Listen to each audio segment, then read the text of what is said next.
Sejam bem-vindos a mais um Vozes de Transformação Podcast. Lembrem-se de subscrever o canal, de ativar os sininhos das notificações e deixar o seu like no episódio. Fiquem aí, assistam agora o próximo episódio e nós ainda não temos patrocinadores. Tu podes ser um dos parceiros patrocinadores aqui do podcast. Basta enviar um e-mail para o e-mail que está aqui embaixo na descrição do vídeo. Venham connosco para o próximo episódio.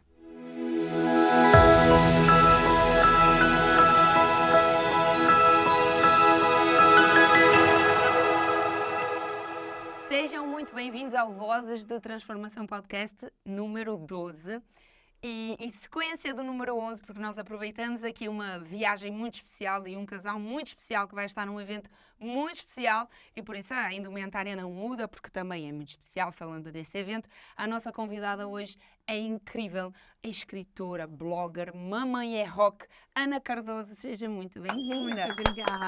Ó, tá vendo? Essa plateia está mais animada que É do anterior.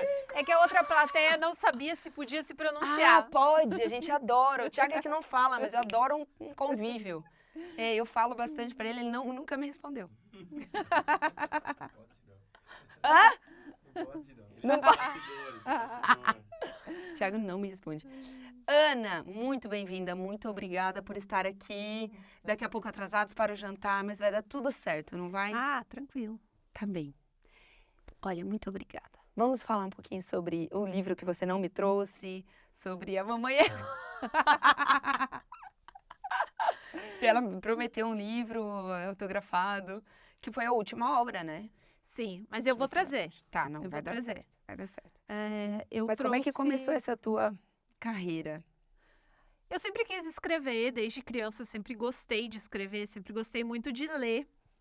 E aí eu fiz faculdade de jornalismo e no jornalismo, né? Foi aí que vocês se conheceram? Foi aí que Ai, gente, não fofocou isso. foi a esta altura, como dizem cá, Exato.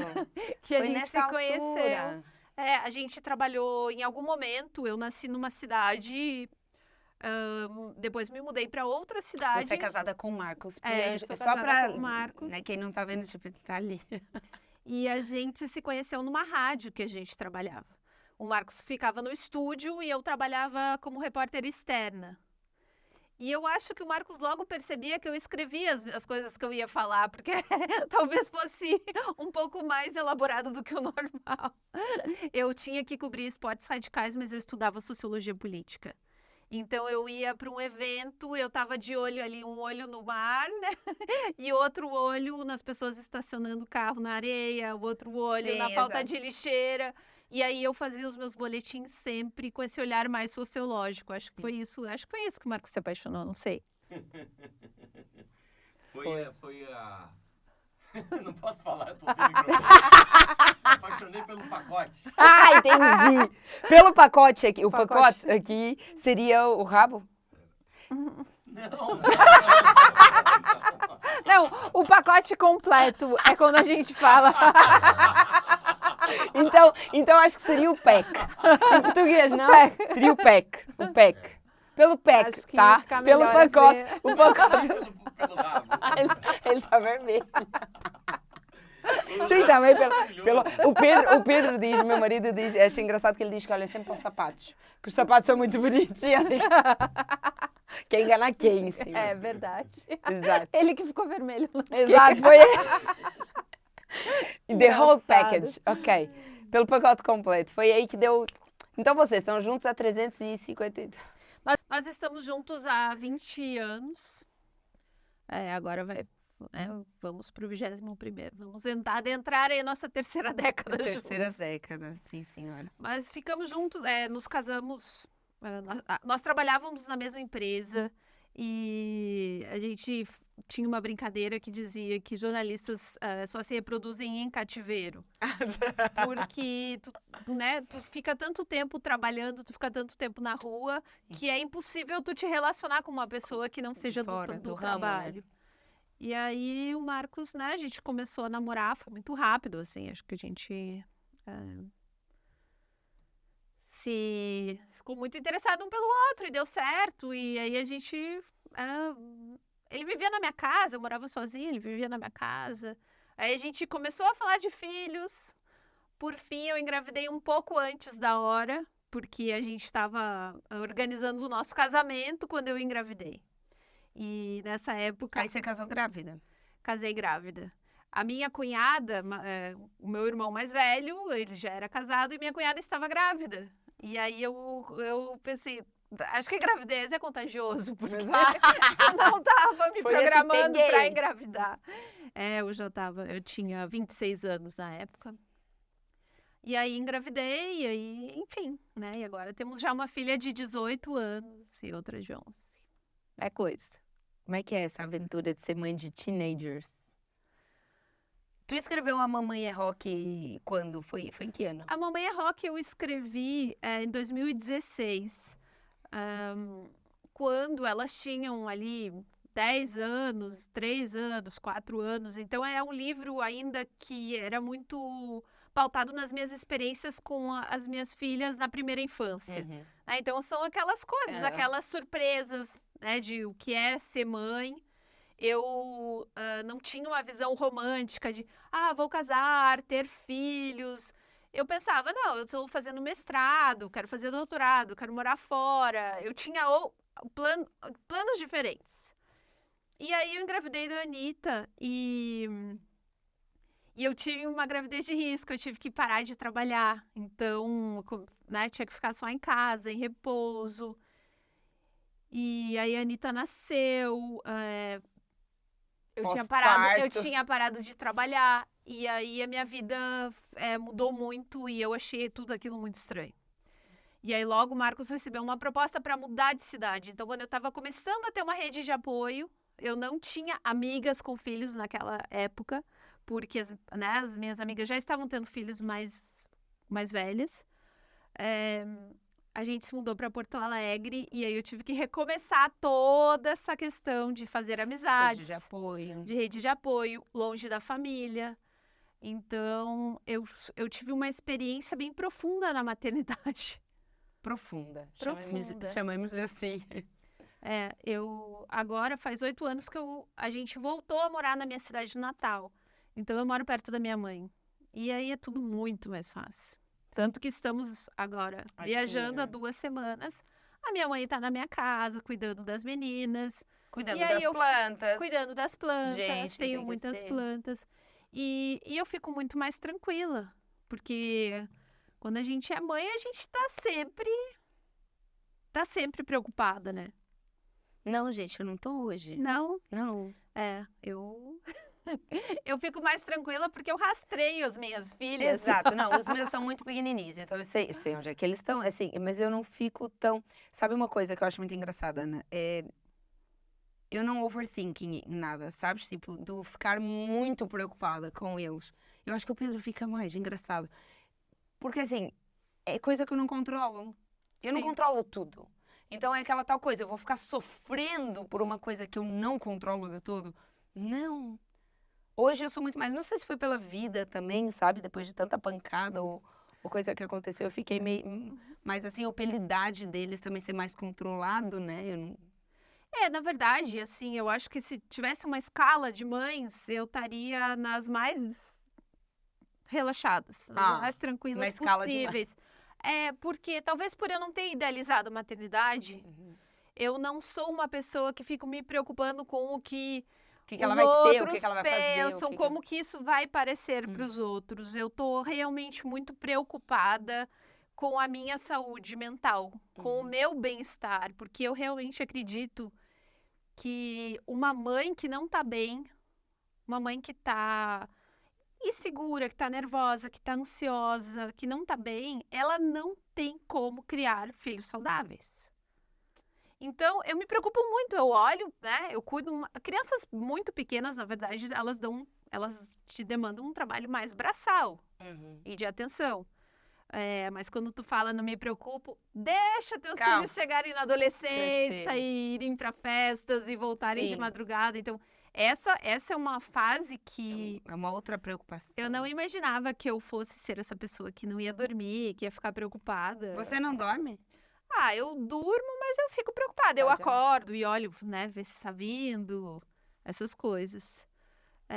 Mas, de uma forma geral, eu noto que as mães têm muitas expectativas em relação aos filhos. como os filhos devem parecer, como os filhos devem performar na escola, como os filhos precisam responder às pessoas. E isso causa muito sofrimento, porque realmente tem uma série de coisas que a gente não tem controle. Mas, certamente, quanto melhor a gente estiver, melhor a gente vai cuidar dos filhos, né? Sem sombra de dúvida. Mas tu tinha me perguntado sobre a Da escrita. Então, eu escrita. sempre escrevi. Quando eu fiz sociologia política, eu passei a trabalhar com pesquisas. Em uma parte, um formato de pesquisa que eu sempre gostei muito é pesquisas biográficas, que é passar muito tempo com uma pessoa, contar o dia a dia daquela pessoa e, através da vida daquela pessoa, identificar signos que significam algo, ou categorizar, através de conversar com várias pessoas e criar categorias de comportamento, né? Tendências. Então, como pesquisadora, eu produzia muito esse tipo de texto, né? De escrever sobre pessoas. Como jornalista, eu sempre fui um pouco mais inventiva do que se espera de um jornalista. Então, eu percebia que talvez se eu escrevesse ficção, né? Se eu fosse para a literatura, eu ia me sentir mais à vontade. Durante algum tempo, eu escrevi um blog quando a gente se mudou para Porto Alegre, né? Que é essa cidade quando a Anitta era pequena, que o Marcos recebeu a proposta de trabalho e a gente foi morar em Porto Alegre. Em Porto Alegre, as pessoas eram muito diferentes do que eu estava acostumada da minha outra cidade. Quando tu muda de uma cidade para outra, tu estranha algumas relações, né? E algumas coisas é chato tu comentar. Porque quando a gente é de fora, tu não vai chegar e ficar questionando. As pessoas estão ali. Tu que é o intruso. Sim. Então, algumas coisas eu falava e outras coisas eu escrevia. Porque eu pensava assim, cara, nem tudo que tu pensa tu pode falar, né? Então, era isso. Eu achava assim, por exemplo, muitas mulheres não dirigiam. E eu pensava, meu Deus, mas uma mulher precisa aprender a dirigir. Porque é o mínimo da independência tu saber dirigir. Pra qualquer coisa. Sim, alguns maridos questionavam, não gosto que tu ande com ela, porque ela vai para tal cidade sozinha de carro. Eu pensava, mas qual é o problema? Então, esse tipo de coisa mais relacionado à questão de gênero me incomodou muito. Eu acho que principalmente depois da maternidade. Porque até a maternidade eu nem percebia nenhuma diferença. Ser homem, ser mulher, eu achava que era igual. Eu fui criada no meio de irmãos, eu sempre tive oportunidades iguais às dos meus irmãos. Talvez até um pouco mais de liberdade do que os meus irmãos. Mas quando eu casei e virei mãe, eu entendi exatamente o que era ser mulher. E era totalmente diferente de ser homem. E eu passei a questionar muito isso. E cada vez mais... que eu falo que essas coisas é tipo um para-brisa, assim, tá chovendo. Aí quando tu liga o para-brisa, tu começa a enxergar as coisas. E não existe o colírio de desver, né? Sim. Tu viu aquilo, aquilo acabou, tá errado. E aí tu começa a observar, não sei se também essa minha formação sociológica, eu analiso muito as relações das pessoas. E das pessoas nos lugares que elas estão. De acordo com a condição financeira delas. Eu cruzo vários dados assim e penso...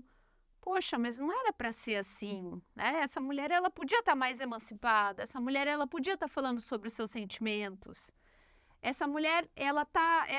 essa família, a gente fala muito de telas hoje em dia, né? Que os pais dão muitas telas para as crianças. Mas, como tu falou, as pessoas querem ter filhos, mas elas não querem criar filhos. Elas não sabem o que é criar filhos. E criar filhos dá muito trabalho. E eu sou totalmente contra telas também. Eu fico muito triste quando eu vou num lugar e eu vejo crianças muito pequenas, todas em suas telas, completamente desconectadas, não estão conversando com ninguém, não estão prestando atenção no mundo. É muito preocupante isso. É desumano. É porque isso, a gente sabe que isso vai refletir lá na frente. Às vezes não é ali, não é? Sim. A criança ficou 5 minutos no tablet. A gente sabe que não é ali, não são 5 minutos, mas a gente sabe que não é ali. Eu também me preocupo, é o resto. Sabe uma coisa que eu notei no comportamento dos meus filhos? Por exemplo, o Afonso, ele é muito pai, né? Ele é muito do montar coisinhas dele, ficar nos Legos, que eu te disse, dele, ficar ali no mundo dele. O Afonso foi pra escola e entrou num bando de índio. Que é todo mundo passando nada contra os índios, mas uma muvuca, sabe? Crianças assim, mega furacão, de chegar aqui, tirar uma coisa da tua mão e Aham. fazer não sei o quê. E eu acho que o meu filho deve pensar assim, puta, minha mãe me meteu num lugar muito louco, meu. O que que essas crianças estão fazendo?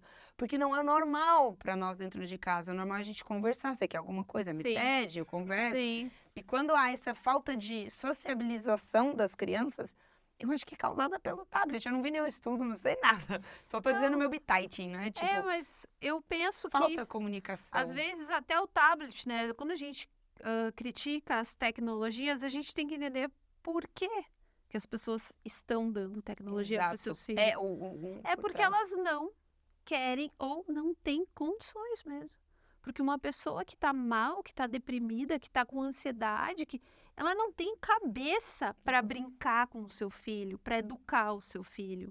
Então, o problema me parece Mais pra trás, né? muitas vezes está mais atrás. Às vezes tu tem que curar esses pais para depois tu começar a pensar em mudar a educação desses filhos. Uhum. Porque tu pegar uma pessoa que já está completamente vulnerabilizada emocionalmente e exigir que ela seja melhor, né? Exato. Que ela seja uma Mãe mega criativa, que faça uma tudo mãe com seus filhos. tudo saudável, Exato. tudo super criativo, tudo super E se ela não tá empático, bem, ensine tudo. Às vezes a pessoa não tem condições disso e a gente tem que olhar para essa pessoa primeiro, né? Então, eu comecei a escrever sobre essas coisas. E aí escrevi 2 livros de crônicas, né? Escrevi A Mamãe é Rock, que é um livro muito engraçado. Hoje eu tô mais séria aqui, mas na verdade eu sou uma pessoa que eu tenho algum senso de humor, eu acho meio quinta série, assim como a gente diz no Brasil. Eu quarta dou, série, ela não saiu da quarta eu série. dou muita risada de piadas muito bobas. E eu fico sempre pensando piadinhas na minha cabeça, assim. Eu vou numa reunião da escola e eu tenho que fazer um esforço gigante para me comportar, não ficar fazendo piadinhas, é horrível. Mas para quem escreve não é tão horrível assim, porque eu consigo falar de algum assunto muito sério, de repente trazendo alguma leveza, fazendo alguma piadinha. E o meu primeiro livro, A Mamãe é Rock, é um livro de crônicas sobre a maternidade, onde eu falo sobre vários assuntos que são relativamente, né? Isso já foi em 2016. De lá para cá, muita coisa já foi falada. Então, assim, felizmente, evoluímos tanto nessas discussões de maternidade, né? De maternidade real, do que as mães podem falar ou não. Uhum. Baby blues. Antigamente não se falava que uma mãe podia ter uma depressão pós-parto, por exemplo, né? Parecia Não que, existia, poxa, né? se uma Isso é criança luxo. nasceu, essa mãe tem que ser a pessoa mais feliz, mais linda do Exatamente. mundo, tem que glamurosa. amar o seu filho. E amamenta e cuida e dá conta de tudo. E não reclama que Exatamente. você é um ser abençoado. Felizmente, hoje a gente pode falar sobre muito mais coisas. Existem pesquisas, existem zilhões de grupos de mães, né? Gente, mas dá um desespero, desculpa lá. O quê? Os grupos de mães. Eu não participo mais, que agora eu sou mãe de adolescente, eu tô num outro... É porque eu tô no grupo de mães, em alguns, eu vou sair, né? E tem muita mãe perfeita, cara. Quer dizer, nem é preciso ir no Instagram, meu.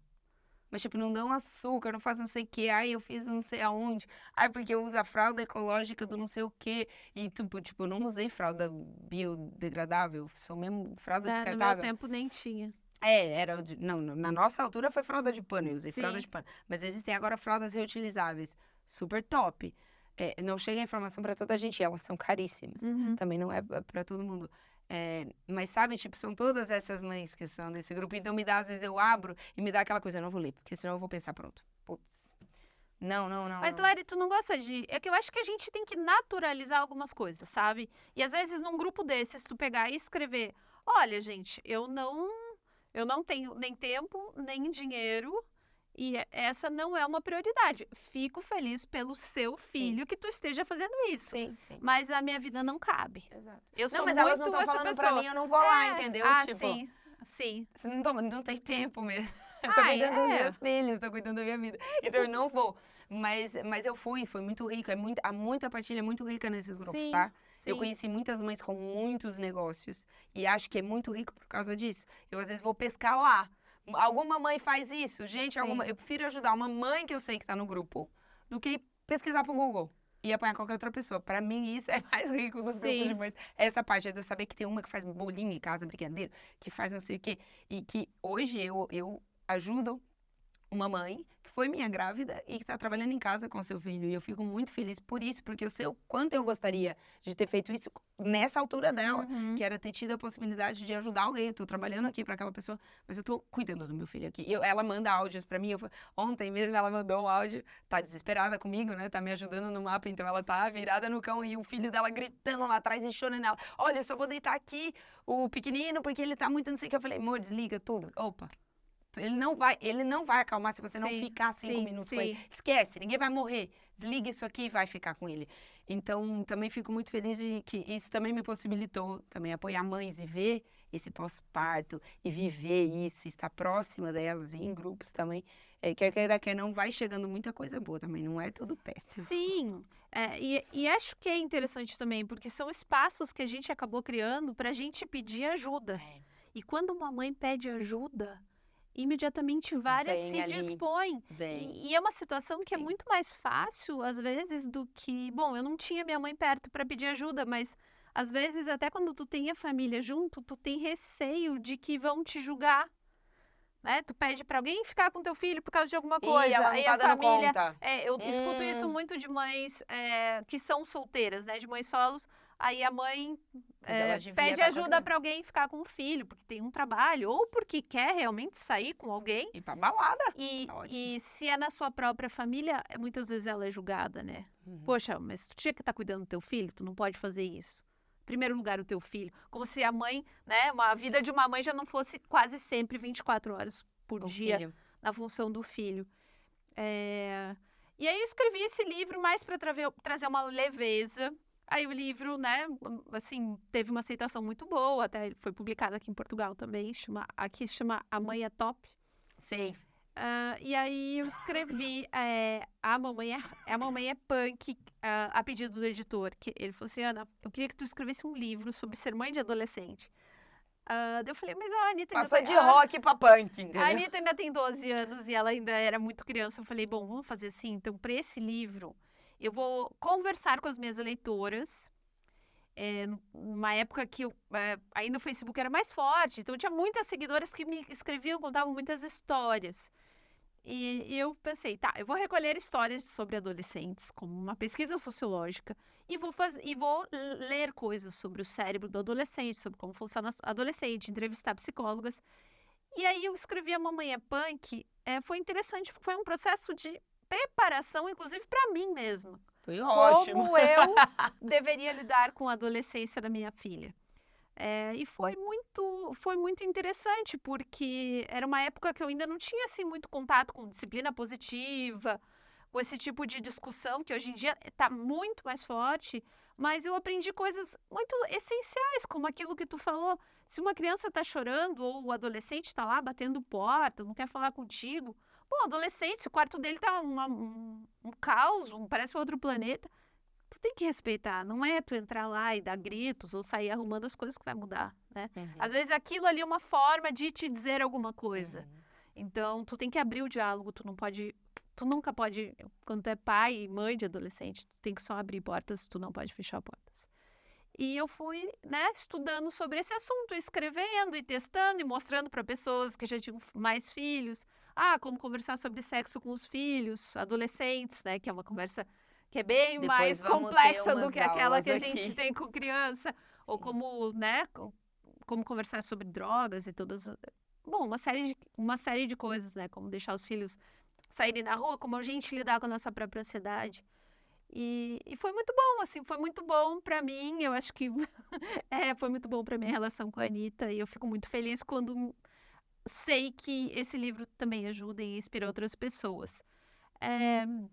Mas eu tinha um desejo mesmo de ser escritora de ficção. E durante a pandemia, eu estava em casa, Estávamos todos em casa. estávamos todos Muito em tempo. casa, Fazendo live, né? Que não gosta. alguns fazendo muitas Ah. lives. E aí a Eu gente... tava com uma recém-nascida, né? Eu fui mãe em 2020. mãe. Dizem que os bebês da pandemia foram privilegiados, né? Porque os pais estavam ali o tempo todo e puderam. Eu fui trabalhar com 2 dias que a Joana nasceu. Como assim? Ainda tem aqui uma ferida. Eu fui. Ninguém me mandou. Eu fui. E ela foi junto? Ela... Não, 2 dias? não. naquele momento Conta ela ficou melhor essa 2 horas. história. Não, que eu vou chorar. Tá bom, conta se você quiser. Uma dor ainda. Sabe o que eu acho legal de ter filhos? Que às vezes a gente erra, mas felizmente a gente tem, cada dia a gente pode Pode fazer a minha cura agora. com certeza. Eu falei, esse evento não é pra ninguém, é totalmente egoísta. Lari, tu tá chorando, mas a tua filha com certeza tá brincando e tá sorrindo agora. E, Sim, tipo, é uma dor que é tua. E é uma dor. E o que tu passou são dilemas que todas as mães passam. Eu vejo Todos ainda os hoje, dias. sabe? Eu queria falar pras mulheres isso muito, tipo... E me chega sempre no espelho, né? Muitas mulheres foram mães. Contam que a mesma querem história. exatamente a mesma história. Eu não sei o que fazer, agora eu não sei. Eu falei, você tem que fazer alguma coisa. Dá vontade de chegar nelas e falar, mó viagem que você vai saber, eu não sei o que eu gosto. Eu falei, mas você descobre, pelo amor de Deus, faz alguma coisa. Porque foi nesse processo de, tipo, eu também, quando eu pensei, ok, o que eu vou fazer? Eu não sei arrumar cabelo, eu não sei fazer unha, eu não quero fazer unha. O que eu vou fazer? Sei lá, e apareceu a doulagem, né? Eu falei, Sim. puta, cara, legal, olha, eu vivi 2 experiências de partos brutais. Eu vou levar isso para as mulheres, esse empoderamento. Então, só façam, tipo, façam, querem empreender para cuidar dos filhos, façam, né? Façam de vossas casas, arrumem o que vocês quiserem fazer, mas, tipo, façam. Porque é uma dor, foi o que eu disse, é uma dor ainda que eu carrego. É coisa, né? Eu sei o que sei hoje. Sim. Então, graças a essa dor, eu fui falando, cara, mas por quê? Quem é que estava me cobrando isso? Sim. Não era ninguém. Diretamente, Não era ninguém, não. Eram todos os sinais que a gente recebe desde sempre. Exatamente. Que a gente é uma tem, sociedade de sim. tipo... E quando eu ia pro ginásio, eu sentia uma culpa horrorosa. Porque quer dizer, eu não posso trabalhar, mas eu posso ir pro ginásio.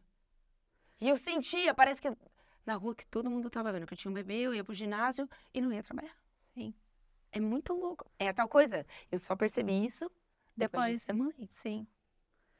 Imagina, eu tinha terminado um mestrado, eu deveria engatar num doutorado, eu dava aula em outra cidade, e eu tive que parar com tudo isso, e eu pensava assim, meu Deus, mas eu sou inútil. eu estudei a minha vida toda, eu sempre fui a melhor aluna da sala, em várias situações, eu falo várias línguas, e eu tô em casa, sem ganhar R$1, cuidando de criança, então eu não precisava ter estudado. Eu me sentia tipo uma fraude, eu tinha vergonha dos meus pais. Sério. Sim. Então, assim, cada uma com a sua dor, sabe?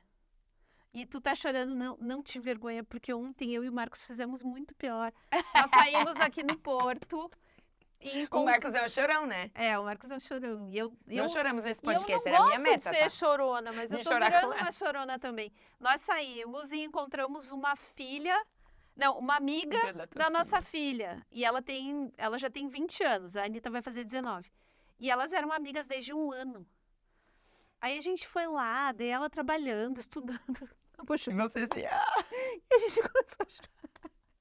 vai chorar, não tem lenço. E a gente se sentiu muito ridículo. Porque... Vocês choraram no restaurante com ela.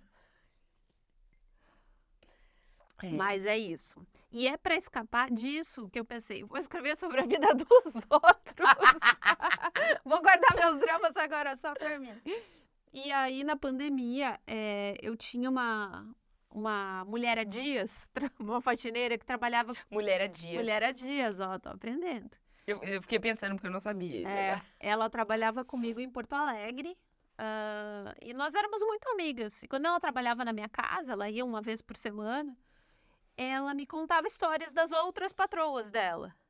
E do lugar que ela morava, que era uma ilha, da infância dela. Ela era amante de um cara e ela me contava tudo. E eu, né, a minha curiosidade jornalística... Você já ia escrevendo. Eu não sei se é jornalística, sociológica ou fofoqueira. Eu ouvia, né? Fofoqueira não, porque eu não contava pra ninguém. Mas eu ouvia com um interesse genuíno as histórias dela. E às vezes eu não acreditava, mas aí com o passar do tempo eu comecei a acreditar. E às vezes eu achava tão interessante que eu escrevia e mostrava pra ela. Às vezes ela lia e chorava, às vezes ela falava, é bem isso. E aí eu pensei, na pandemia, né? Ela me mandava várias histórias, me mandava áudio, Ana, ontem aconteceu isso. Deu, cara, que interessante isso.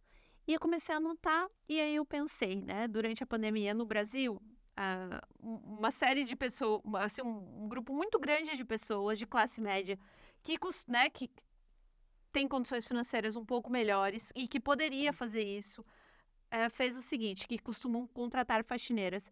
As faxineiras não estavam indo nas nossas casas para trabalhar. Então, a gente cuidava da nossa casa, aliás, por motivo de inúmeros divórcios na pandemia, né? Porque começou Ficaram um tempo a pessoa que juntos. limpava não aparecia, e aí Não, os e ficaram casais um tempo começaram a juntos. brigar É. mais.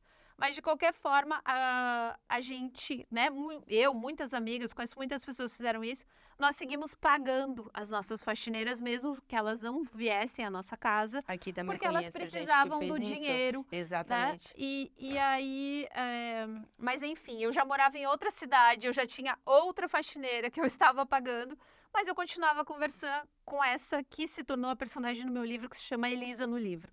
E aí eu pensei, poxa, como que eu podia ajudar ela? E eu, empolgada ali, escrevendo as histórias dela, eu falei, Elisa, eu queria te contratar para um trabalho. Que tal se eu te pagasse para tu me contar as tuas histórias? E aí, todo dia eu te mando uma pergunta, tu me manda um áudio. Te mando uma pergunta, tu me manda um áudio. E eu vou escrevendo e depois eu te mostro. E eu tô pensando em transformar isso num livro. E ela topou. Então, foi mais ou menos assim que eu escrevi, né, esse meu primeiro romance, que eu publiquei, e eu trouxe só um exemplar para Portugal. E acabou que a gente foi ao Cabo Verde antes, e eu acabei Sim, dando sim. outros livros lá, e eu não tenho mais livro nenhum. E eu sou uma péssima Vendedora de convidada, livros. uma péssima convidada aqui desse Gente, podcast. uma péssima vendedora de livros, porque mas- agora a gente... Não, mas eu vou te mandar, Tá. te mandar. Tranquilo. Ele E atravessa aí a é ponte, não isso. atravessa? Ele atravessa o oceano, com certeza. Gente, eu esqueci de perguntar ali, mas eu pergunto aqui. Do seu trabalho, como é que as pessoas podem saber de você? Em rede social você tem? Você é um ser? Eu tenho uma rede social, eu tenho um Instagram. Se quiser comprar livro, tá? Se quiser comprar livro. Ainda não temos cá em Portugal, Não, né? aqui então, eu estou negociando, né, conversando Um com quarto. editoras, mas no Brasil, eu publiquei esse romance por uma editora menor, né, uma editora que não distribui tão bem. A distribuição de livros, eu acho que ela é complexa no mundo todo. E aí, no meu Instagram é Ana_Emilia_Cardoso. Tem ali alguns links, dá pra comprar no site da editora, dá pra comprar na Amazon. Tem algumas livrarias que vendem o livro. E você já tem o segundo? Já tô com outro livro escrito, mas esse eu não publiquei ainda. Eu tô estudando como que eu quero lançar. Eu quero lançar para uma editora maior também, até por essa questão da distribuição. Porque, assim, quando a gente faz um trabalho, a gente põe muita energia, a gente põe muito... são horas de trabalho, são muitas reflexões, né? Essa é uma parte da gente que a gente coloca ali. A gente quer que chegue nas pessoas. Claro. Então, é isso. Tá saindo daí do forno.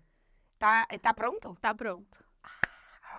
Só falta uma editora aqui pegar e lançar.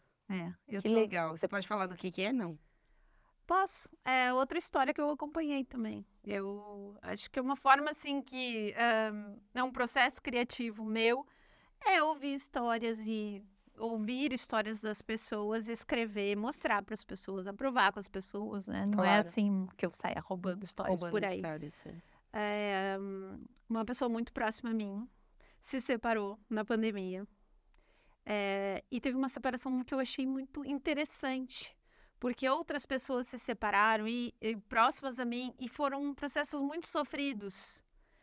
E aí, essa personagem desse meu novo livro, particularmente, eu achei que ela lidou de uma forma tão interessante, tão madura, que eu pensei, poxa, se eu contasse essa história, talvez eu ajude outras pessoas que estão se separando a ver, claro, uma separação é um luto, o fim de um projeto comum, várias coisas, a gente pode associar várias coisas ruins ao divórcio, à separação. Mas também não deixa de ser um recomeço, muitas vezes é um termo que tá na moda no Brasil falar um livramento às vezes, porque às vezes realmente aquela relação ela pode ser tóxica até para as duas pessoas. Então, eu conto várias cenas dessa separação e faço muitas reflexões, inclusive sobre o casamento, né? Porque eu acho que falar de divórcio é falar de casamento também. O divórcio não existe sem o casamento. E eu acho que pode ser um livro bem interessante. E o que você acha que... Não, depois a gente quer ler.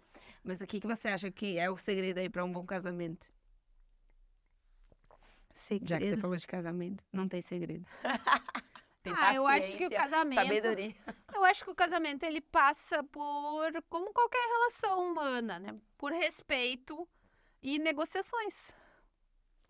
E também não idealizar e aceitar que as pessoas mudam. Igual os E, filhos, né? inclusive, no casamento, as pessoas mudam e vão, muitas vezes, se tornando tão parecidas que se tornam insuportáveis para si mesmos.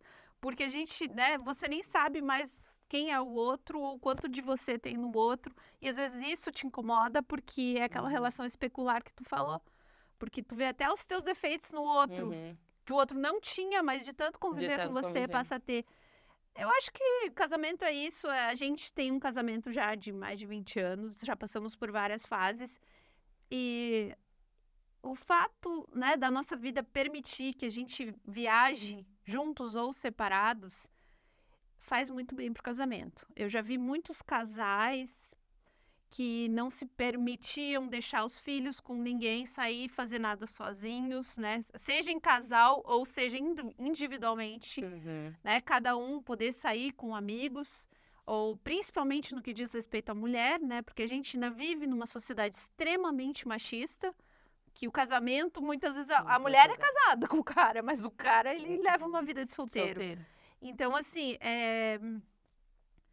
esse tipo de negociação, de o casal sair junto e de cada um também ter o seu Sair espaço, eu acho que traz um frescor. Pelo menos para a nossa relação, eu vejo isso. Também não só viver, né, a parentalidade ali, só os filhos, os filhos, os filhos, os filhos, os filhos.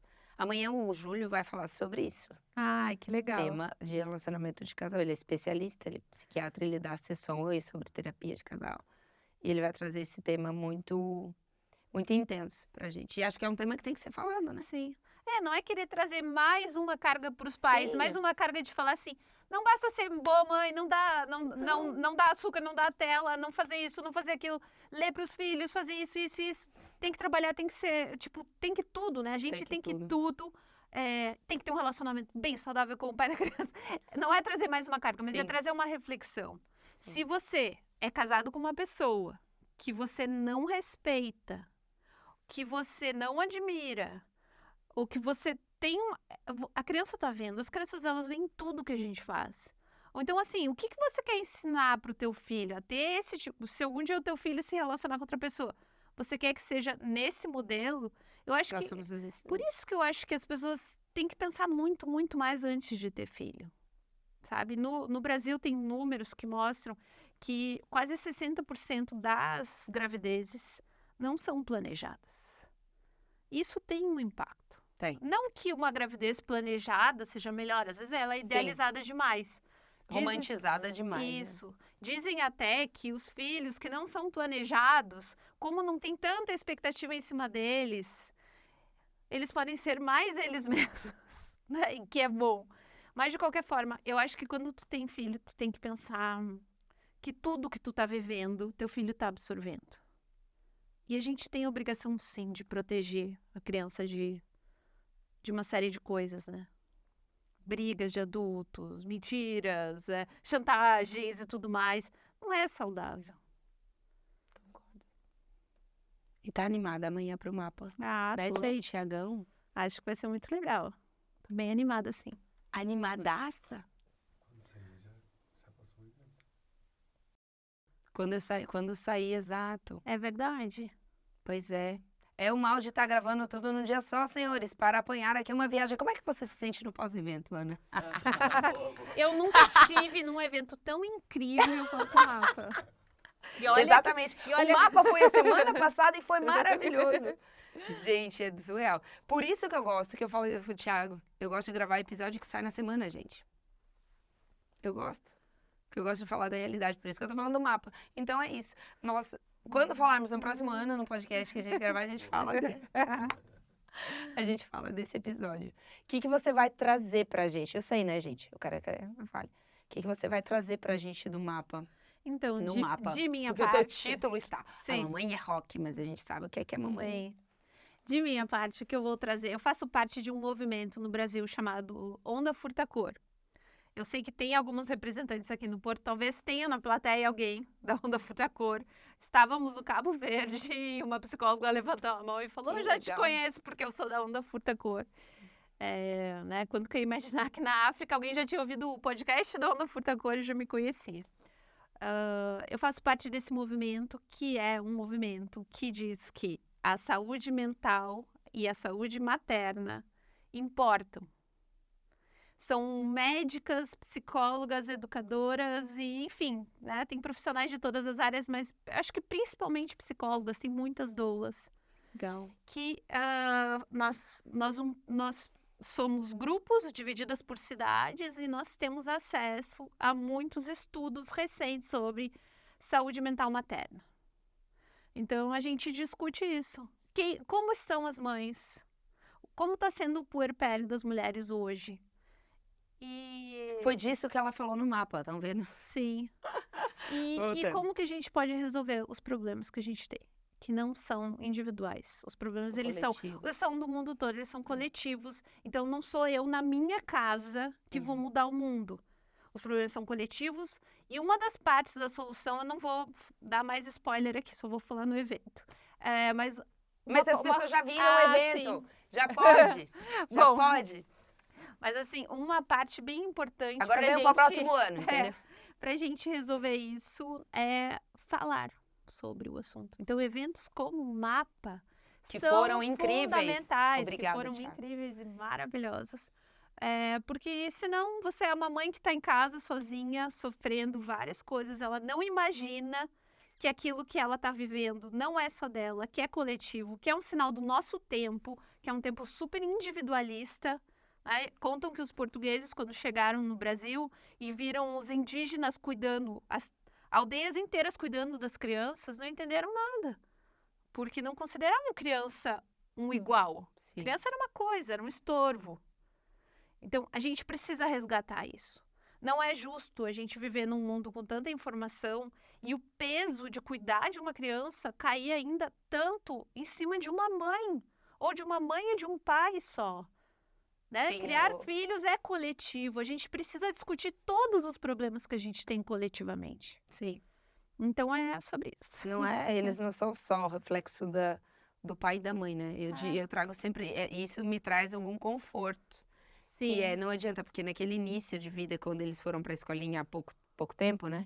Eu tava muito com isso, ai meu Deus, agora acabou. Meus filhos vão virar né? Tipo, estavam no meu cuidado, agora vão sair pra fora, meu Deus, o que é que vai ser? Depois veio o tal autoconforto, foi mesmo eu pra mim mesma, foi, ok, não, tá tudo certo. Em casa a gente ensina, em casa a gente mostra, em casa a gente dá um exemplo, mas eles são fruto dos avós, das educadoras, das pessoas que se cruzam com eles na rua, da própria sociedade, então é isso. Se tivermos pessoas sempre mais preparadas com elas mesmas, por isso a meta do mapa, né, que aconteceu, é que não só trabalhar sobre a parentalidade, só sobre pai e mãe, né? Um evento para pai e mãe, porque muita gente pode ter visto isso e ficado estagnado aqui.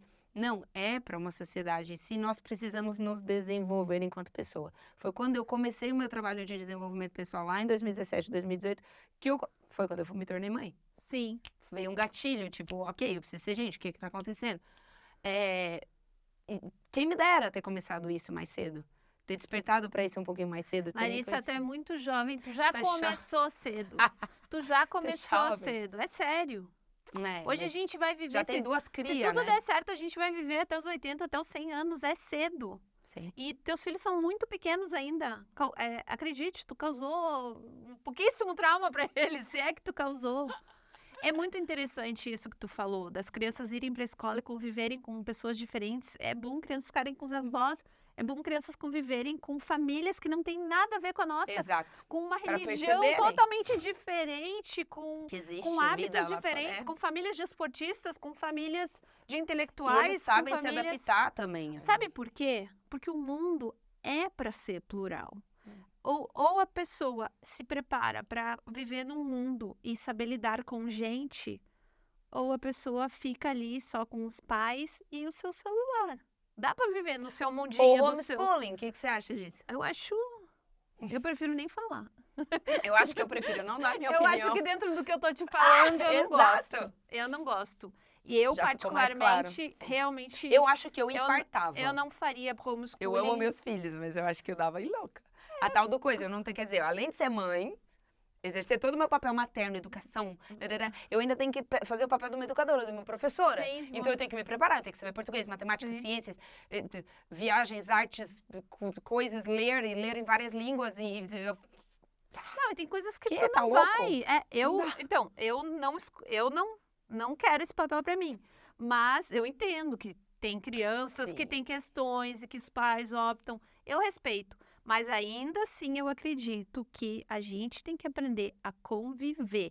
Quem não aprender a conviver com os outros vai se tornar uma pessoa, né? Hoje em dia a gente tem muitos adultos que estão cada vez mais individualistas, os jovens mal se relacionam, fazem muito menos sexo do que as outras gerações. As pessoas talvez se casem cada vez menos, constituam menos família, e não é por uma questão de planejamento, é porque não sabem mais se relacionar. Então, eu acho bem importante isso, essa mistura, essa convivência, eu acho que é muito saudável. E no mapa, a gente vai ter essa experiência também de poder conversar e trocar com pessoas que, né, nem todo mundo pensa igual. Obviamente, as pessoas não pensam igual, e isso é muito saudável. isso é bom também, né? Claro. Criar ali discussão. No próximo ano, verão. Ai, gente, muito obrigada, Ana, por esse bocadinho de conversa. A gente tem que ir, que a gente tem um jantar. É verdade. 2 podcasts seguidos, malta. Foi muito bom, foi muito obrigada por terem estado aqui.